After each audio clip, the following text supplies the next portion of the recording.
Many of the protesters who remain at the Capitol right now are not surprised that the legislation is moving forward, but that is not making them any less vocal. 24-hour News 8's Joe LaVergie has been watching the protest unfold. He continues our live team coverage tonight. Joe? Yeah, good evening, Sue. I want to show you behind me the Capitol steps pretty much empty at this point.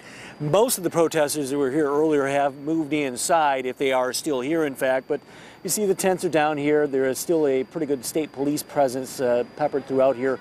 A lot of those troopers inside right now. State police did have to make some arrests after that announcement today. Less than a dozen people taken out of the Capitol in handcuffs. There was some pepper spray used as well. Many of these protesters vowing this fight is not over.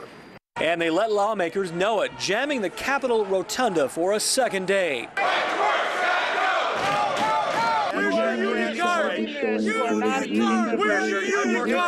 The debate spilling out onto the Capitol steps, where some of those same protesters clash with a few brave souls who weren't about to shy away from the debate. What about union conservatives that want their voice to be heard? But we don't. I'm a minority in my own shop. The passion for the anti-right to work cause is rooted deep in Michigan's industrial history. The United Auto Workers Union was born here in 1936. The sit-down strike in Flint was a violent showdown between union and management that lasted over a month and gave the UAW a place in history. Generations have grown up on the shop floors and in the union halls.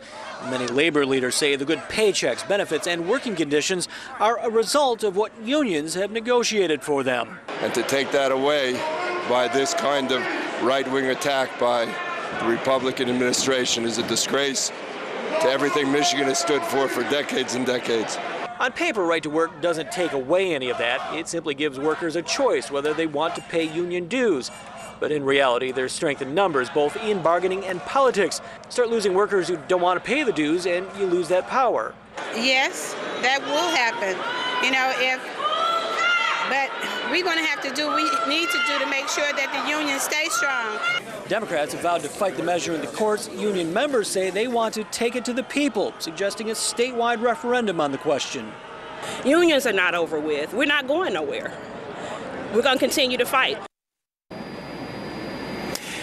But when it comes to that possible referendum, there may be some mechanical issues with how the bill is sent through the legislature here and whether it could become, in fact, a referendum. And also remember, if it did make it on the ballot, remember Proposal 2 last month, that proposal to put collective bargaining into the state's constitution. That went down to defeat from voters pretty soundly. So right now, it looks like about the only issue would be to have the Democrats try to slow it down as much as they can. They're also vowing to possibly send it to the courts as well.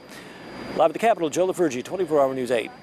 Joe, thank you. Our crews are staying in Lansing, and we'll let you know as soon as there is a vote in the Senate. Look for live reports tonight on 24-hour News 8 at 10 and 11.